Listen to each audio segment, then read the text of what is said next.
Let's check it out.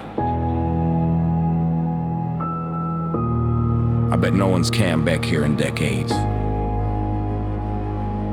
Left Portland into Tacoma. The mist was thin and gray, a vague mark on a topo map to chart a new foray.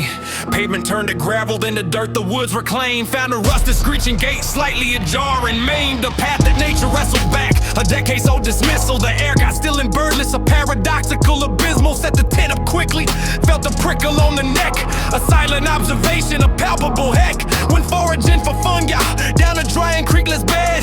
Then we saw the structure, a cold and rising dread. Two limbs in an inverted V, 10 feet up in the air, too precise for accident, a purpose stationed there. Hunters blind, a feeble guess the logic was deficient. Took a photo, shrugged it off, but now the vibe was different. Yeah, the house began at midnight, a guttural communion, a chorus of the unknown, a breaking earth union. Not the wolf, not the coyote, this was something more profound, echoing through the Douglas firs on that unhallowed ground. We didn't sleep a single wink, just waited for the sun and felt the ancient ownership of where we shouldn't have come. Dawn revealed a violation, a message in the pine. My pack was tossed and elevated on a 20-foot design. A strap was torn, a silent boast of formidable strength. No bear would leave the food untouched, we measured it at length. Retrieved it with a rope and stick, a shaky demonstration. Then we saw the figure standing in a silent declaration. Across the ridge, a blackened form, operating grotesquely tall. It crouched with unsettling fluidity behind a leafy wall. Sprinted back to campfire, built the flames up high. Then the paces started circling beneath the starless sky. Punctuate the show, a warning shot of granite from a powerful impatient arm. We were just two tourists causing unintentional harm.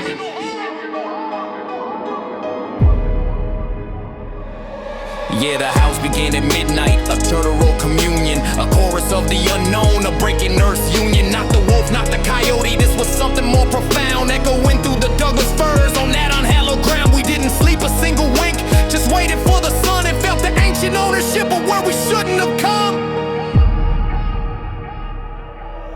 Broke camp at the sunrise, a wordless frantic packing. Found the proof fresh in the mud, a heart attack is back in a single massive footprint pressed with long and toeless grace. A fresh and chilling testament to what we had to face. The truck tore down that logging road, a panic jolting ride. I saw it in the mirror, matching pace and matching stride. A shadow in the foliage, a steady relentless pace. We hit a washed out section, went sideways through the space. Mud was flying, engine screamed, we barely cleared the trench. I turned to see it standing there in a daylight burning blench. 8 feet of leathery muscle, a face that was nearly man, but twisted with a brutishness no logic can't explain. It lunged with terrifying speed, we screamed and hit the gas. A final dash for safety through the breaking leafy mass. We burst out through the rusted gate, onto the gravel plain. Left that world behind us, forever scarred and sane. The ranger at the station, he just nodded calm and quiet. Slid a folder across the desk to quell our frantic riot.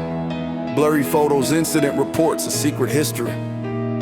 Said you're not the first to come back from that ridge and change your story.